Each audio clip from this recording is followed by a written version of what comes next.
does the Bible present the political situation in Israel between the death of Baasha and the ascension of Omri?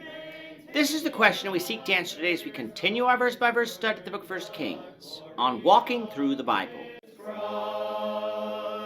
Today we're going to be discussing 1 Kings chapter 16, verses 8 to 20, but before we do that, let's read the passage. If you have a Bible with you, turn to 1 Kings chapter 16, verse 8, but if you don't have a Bible, don't worry, just follow along with us on the screen. The version that we'll be reading from is the New King James Version. So 1 Kings chapter 16, beginning at verse 8.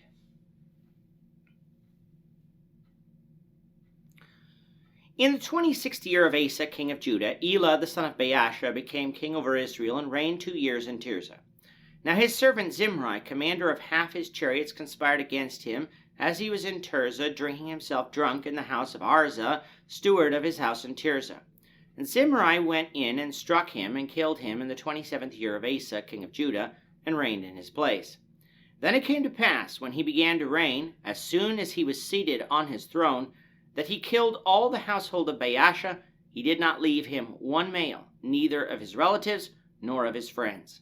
Thus Zimri destroyed all the household of Baasha, according to the word of the Lord, which he had spoke against Baasha by Jehu the prophet, for all the sins of Baasha and the sins of Elah his son, by which they had sinned, and by which they had made Israel sin, in provoking the Lord God of Israel to anger with their idols.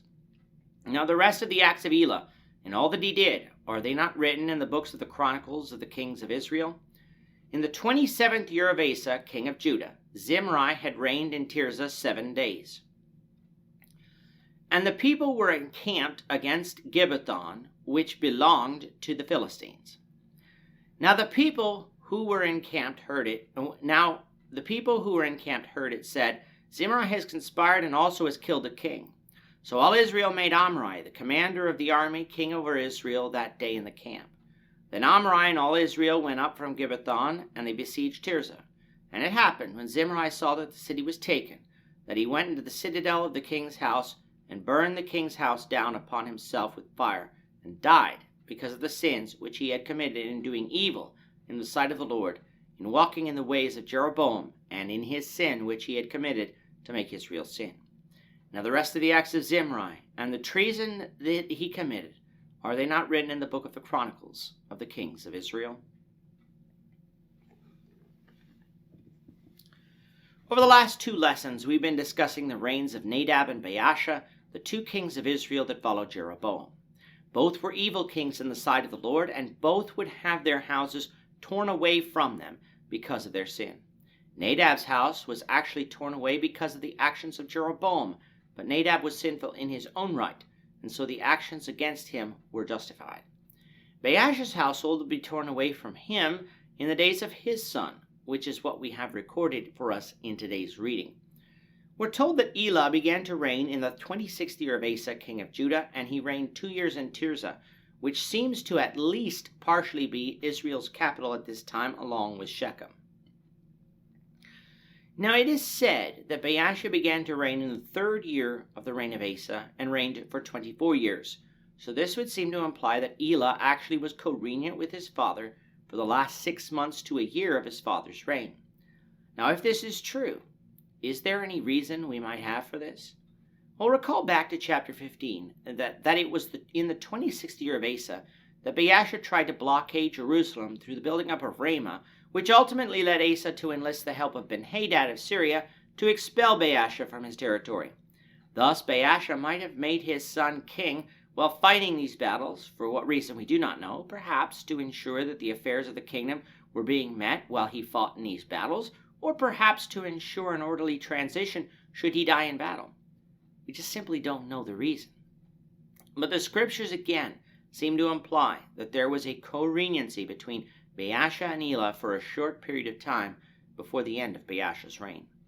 Now we do not get the formulaic phrase here that Elah did evil in the sight of the Lord in walking in the sins of his father connected with the beginning of Elah's reign, but we do get it at the end. So we know that Elah was an evil man who continued in the sins of Jeroboam, who made Israel to sin through idolatry.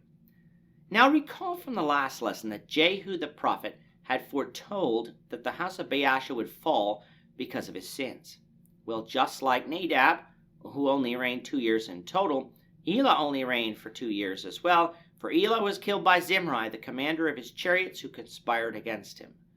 But unlike Nadab, who was killed in battle by Baasha, Elah was killed while he was drunk at the home of Arza, a steward of his household. That Elah was killed here was disgraceful, not only because he was drunk, but because verse 15 tells us that he was not leading his army in battle at Gibbethon, where they were fighting the Philistines again. Now you might ask the question, why wasn't Zimri a commander of the chariots in battle either?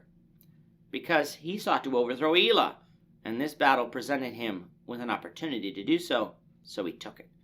With Elah's reign now over, our timeline comes down to about 885 BC, because you learn that Zimri's reign began in the 27th year of Asa, while Elah's reign began in the 26th year of Asa. Zimri's reign only lasted 7 days, but it was marked by him destroying all the house of Baasha while trying to seize the throne. In this, Zimri was fulfilling the prophecy of the Lord, even if he was doing it by evil means, just as Baasha had done. Now, why was Zimri's reign so short? Because word got back to Gibbethon, where the army was fighting the Philistines, that Zimri had conspired against the king and killed him.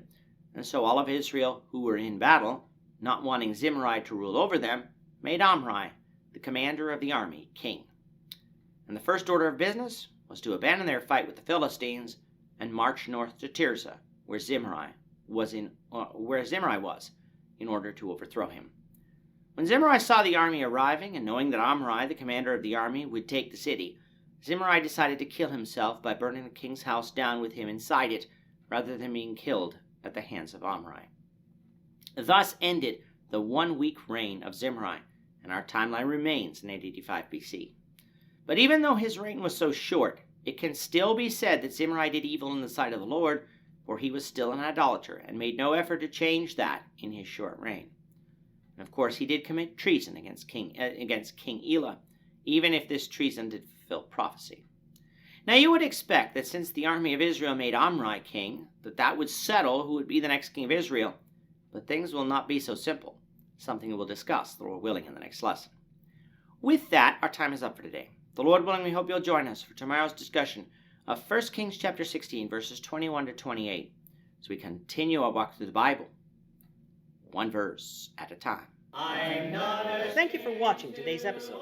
We hope that you found it edifying and ask that you not only subscribe to our channel and podcast, but that you like and share this episode among your friends, so that the saving gospel of Jesus Christ can go out to the whole world.